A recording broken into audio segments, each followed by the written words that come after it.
আওয়ামী লীগের কবর, আওয়ামী লীগের রাজনীতির কবর গত 5ই আগস্ট রচনা হয়ে গিয়েছে। বাংলাদেশের মাটিতে খুনি স্বৈরাচারী ফ্যাসিস্ট হাসিনা এবং আওয়ামী লীগের কোনোদিনও আর রাজনীতি করার অধিকার থাকতে পারে না।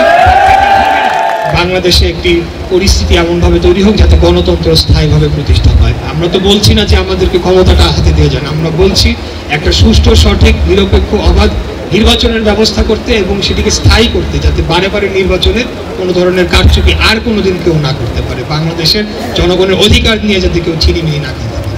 আপনারা দেখেছেন যে গতকালকে অন্তর্বর্তী সরকারের যে প্রধান উপদেষ্টা, তিনি একটি বিদেশি গণমাধ্যমকে বলেছেন যে আওয়ামী লীগকে তার নিষিদ্ধ করার কোনো পরিকল্পনা বর্তমান সরকার নেই।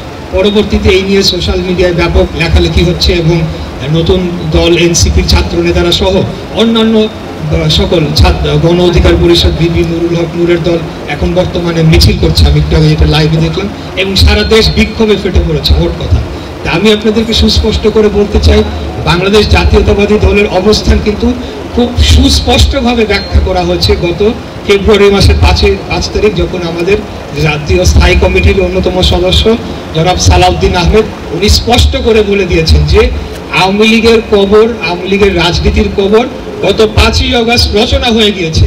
তো যে জিনিস কবর রচনা হয়ে গিয়েছে, যেটা মৃত, সেটাকে আবার নিষিদ্ধ করার কি আছে?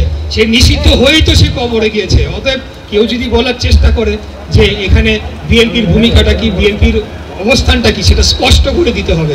আমরা চাই যে খুনি স্বৈরাচারী ফ্যাসিস্ট হাসিনা, যার নির্দেশে 8 বছরের শিশুকে হেলিকপ্টার থেকে গুলি করে মেরে ফেলা হয়েছে, গর্ভবতী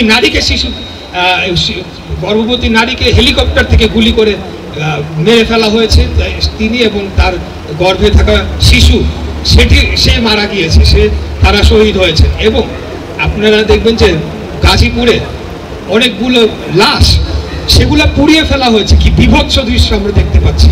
আমরা স্পষ্টভাবে বলতে চাই, 5ই আগস্টের পর থেকে আমি ধারাবাহিকভাবে আমার প্রত্যেকটি বক্তব্যে বলে আসছি যে এই বাংলাদেশের মাটিতে খুনি স্বৈরাচারী ফ্যাসিস্ট হাসিনা এবং আওয়ামী লীগের কোনোদিনও আর রাজনীতি করার অধিকার থাকতে পারে না।